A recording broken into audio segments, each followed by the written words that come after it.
Friends, स्वागत है। और इस वीडियो में हम देखेंगे एक प्रश्न को जो कि जीएस पेपर 2 और ज्योग्राफी दोनों में इम्पोर्टेंट है और ये 64th बीपीएससी में आपको पूछा भी गया है। ठीक है, तो आपका प्रश्न है, भारतीय आर्थिक नियोजन की मुख्य उपलब्धियों का मूल्यांकन कीजिए। ठीक है, आर्थिक नियोजन से जुड़ा हुआ प्रश्न है। तो इस प्रश्न का उत्तर देखिए किस प्रकार से लिखा हुआ है। भारत में आर्थिक नियोजन से तात्पर्य है पूर्व निर्धारित और निश्चित सामाजिक और आर्थिक उद्देश्यों की पूर्ति हेतु अर्थव्यवस्था के सभी अंगों को एकीकृत और समन्वित करते हुए राष्ट्र के संसाधनों के संबंध में सोच विचार कर रूपरेखा तैयार करना और केंद्रीय नियंत्रण से है। ठीक है, केंद्रीय नियंत्रण से है, अर्थात यह एक ऐसी विवेकपूर्ण व्यवस्था है जिसमें न्यायपूर्ण आर्थिक विकास एवं अधिकतम सामाजिक कल्याण के लक्ष्य को प्राप्त करने का प्रयास किया जाता है। ठीक है, तो आपका आर्थिक नियोजन का मतलब क्या हो जाता है?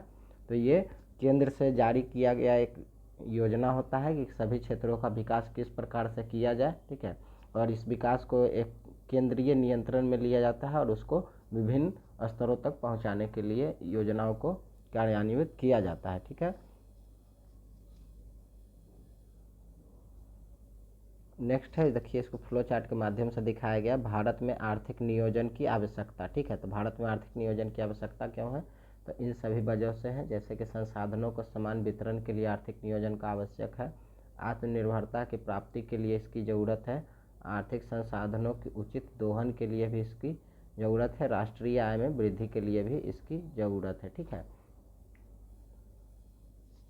नेक्स्ट इसमें लिखा गया है, उल्लेखनीय है कि भारत में आर्थिक नियोजन के महत्व को रेखांकित करते हुए टीटी कृष्णमाचारी ने कहा था कि आर्थिक क्षेत्र में नियोजन का वही महत्व है जो आध्यात्मिक क्षेत्र में ईश्वर का महत्व है। ठीक है, इनका कथन है, तो ये आपको याद रखना होगा। टीटी कृष्णमाचारी ने कहा था कि आर्थिक नियोजन क्षेत्र का वही महत्व है जिस प्रकार अध्यात्म के क्षेत्र में ईश्वर का महत्व है। आगे इसके महत्व को देखते हैं। महत्व के बारे में भी दिया गया है शॉर्ट पॉइंट बना के फ्लो चार्ट में, जैसे सीमांत संसाधनों का सर्वोत्तम उपयोग, आर्थिक विकास की गति तीव्र हो जाती है, पूंजी निर्माण के दर में वृद्धि, विनियोग में वृद्धि, गरीबी के दुष्चक्र से निकलना आसान हो सकता है, बेरोजगारी की समस्या के समाधान के लिए यह आवश्यक है, आर्थिक संरचना के विकास में उपयोगी हो सकता है। ठीक है, नेक्स्ट है, भारत में आर्थिक नियोजन के विमर्श।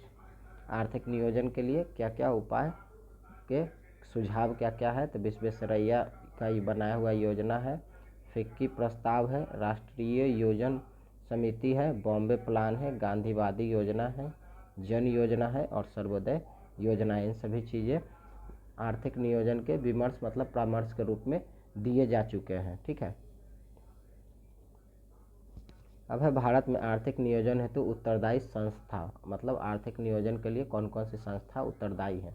तो योजना आयोग, जिसका कि स्थान वर्तमान में नीति आयोग ने ले लिया है, राष्ट्रीय विकास परिषद। वस्तुतः आर्थिक नियोजन एवं पंचवर्षीय योजनाओं की शुरुआत रूस से मानी जाती है। भारत में आर्थिक नियोजन 1 अप्रैल 1951 से प्रारंभ हुआ और अभी तक 12 पंचवर्षीय योजना पूर्ण हो चुके हैं। भारत में नियोजन से प्राप्त प्रमुख उपलब्धियां निम्नलिखित हैं।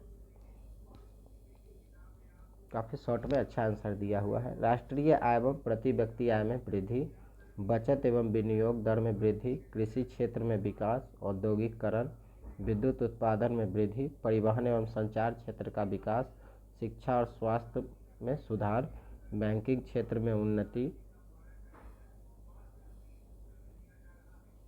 निर्यात एवं आयात में वृद्धि। उपर्युक्त उपलब्धियों के बावजूद भी भारत में आर्थिक नियोजन के बाद अभी भी प्रति व्यक्ति आय में वृद्धि बहुत धीमी गति से हुई है। भारत में लगभग 21% जनसंख्या अभी भी गरीबी रेखा के नीचे जीवन यापन कर रही है।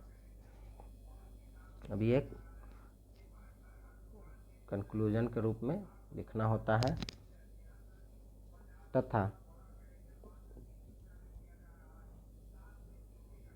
छूट गया था ये पैराग्राफ, यहाँ से होगा। वस्तुतः नियोजन के फलस्वरूप क्षेत्रीय असंतुलन कम होनी चाहिए था, लेकिन आज भी उत्तर प्रदेश, ओडिशा, बिहार आदि राज्य पिछड़े हुए हैं, जबकि महाराष्ट्र, तमिलनाडु, पश्चिम बंगाल, पंजाब, हरियाणा जैसे राज्य तुलनात्मक रूप से विकसित श्रेणी में है। आर्थिक नियोजन का एक महत्वपूर्ण उद्देश्य रोजगार को कम बेरोजगारी को कम करना था, लेकिन हर योजना के अंत में बेरोजगारी बढ़ती ही गई है। ठीक है, हर योजना के लास्ट में जो परिणाम है उसके अनुसार बेरोजगारी की दर घटने की जगह बढ़ ही रहा है। अतः स्पष्ट है कि यद्यपि पंचवर्षीय योजनाओं के फलस्वरूप कृषि उत्पादन, औद्योगिक उत्पादन में प्रति व्यक्ति आय में पर्याप्त वृद्धि हुई है तथा गरीबी की प्रतिशतता में कमी आई है, वहीं दूसरी ओर अर्थव्यवस्था में निर्धनता, बेरोजगारी तथा क्षेत्रीय असंतुलन आदि से जकड़ी हुई है। अतः नीति आयोग के माध्यम से अगली योजनाओं में इन समस्याओं के समाधान